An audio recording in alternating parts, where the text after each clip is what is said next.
Bonjour, mon nom c'est Dobegnaoré, je suis chanteuse, danseuse, percussionniste. J'ai 5 albums, mon 5e album sort le 4 mai 2018 avec une nouvelle production. Donc je fais de la musique afro-électro, voilà maintenant. Et voilà, donc j'évolue tranquillement. Le début, la base était panafricaine. Parce que j'ai grandi au village Kiyi, j'ai évolué là, j'avais toute ma formation avec Were Were et tous ses cofondateurs et tous les kiyistes.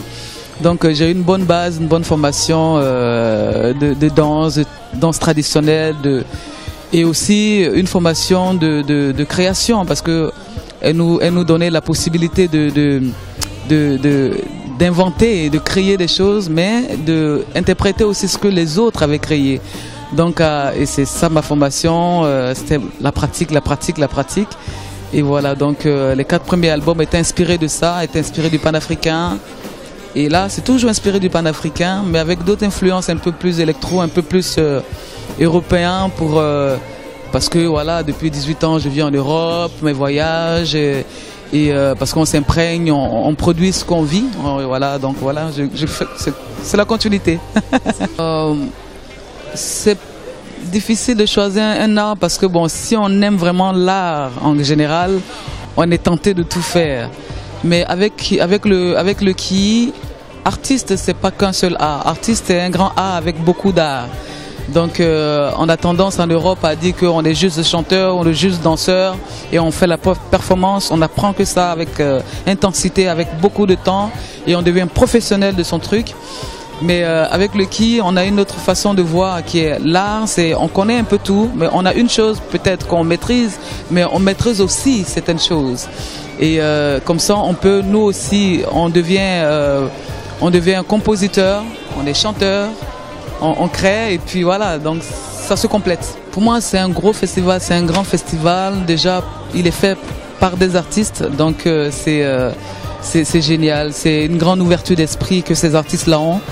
Et c'est un super festival parce que ça permet à la jeune génération qui voit sur Internet Soprano et qui ne paye pas. C'est un spectacle gratuit, ça c'est génial, social. Et il y a des gens qui sont là, qui voient Soprano et qui voient le rêve se réaliser comme ça. C'est magnifique, c'est magnifique. Et je pense qu'en Afrique, on doit faire beaucoup de choses gratuites pour qu'on ait connaissance des belles choses qui existent.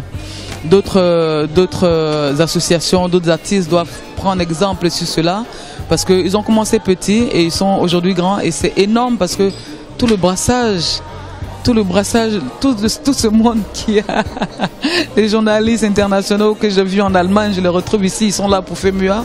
C'est génial et c'est le FEMUA qui regroupe tout ce beau monde-là et tous ces artistes et toute cette énergie et 3300 emplois à chaque fois qu'il y a le FEMUA, c'est génial. Bon, en tant qu'artiste, on a juste envie de se faire entendre, quand les gens écoutent notre musique, on a envie de tourner, donc c'est ce qui se passe. Donc je ne peux que remercier la vie, l'énergie et demander à ce que la force encore et la santé soient avec moi.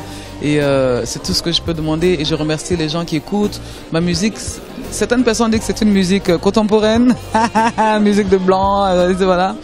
Mais je crois que si tu écoutes bien, tu vas voir toutes les influences afro et panafricaines qu'il y a dans tout ce que je fais parce que ma base, elle est panafricaine. Je suis trop fière d'être africaine, je suis trop fière de toutes ces richesses qu'on a. Je suis trop fière, quoi. Donc voilà. C'est dommage parce qu'ils pourraient être un pouvoir pour le continent. Ces personnes-là, ils peuvent être une richesse pour le continent. C'est pas aussi de leur faute. Il faut juste les conscientiser en fait. Sur le fait que quand on est ignorant, quand on ne sait pas, on fait des choses et parfois c'est un peu trop tard.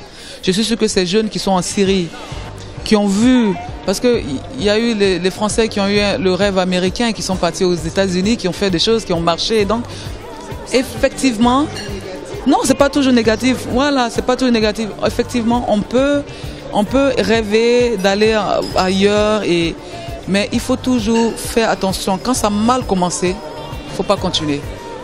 Quand ça a mal commencé, il ne faut pas continuer. Et ces jeunes-là, bon, quand ils partent, ils sont déjà sur l'eau. Et ils arrivent parfois comme en Libye, en Syrie, où ils sont complètement en Syrie, où ils sont complètement dégradés. Et je suis souffrance véritable. Et là, je suis qu'à ce moment-là, ils doivent regretter. Ils doivent vraiment regretter et imaginer que si j'étais resté chez moi, j'allais être peut-être mieux. Je pense qu'au lieu de mettre à la télé des films à moins de 10 ans, moins de 12 ans, à 15 heures dans l'après-midi à la télé, mettre des bonnes choses qui conscientisent la jeunesse, a fait en sorte qu'on apprécie le fait de rester chez soi, on apprécie les belles choses qu'il y a chez nous et on fait valoriser notre continent, on fait valoriser notre pays. Ces jeunes-là, quand ils passent, c'est parce qu'ils n'ont pas quelque chose ici. Ils sont à la recherche de quelque chose. Donc faisons en sorte de leur donner cette chose-là. Il y a des jeunes qui ont fait des études, beaucoup d'études et qui ne peuvent pas travailler. Ils n'arrivent pas à travailler. Bon, le continent est riche, on a tout. Je suis Dobé Niaouré, la musique c'est sur Africa 24.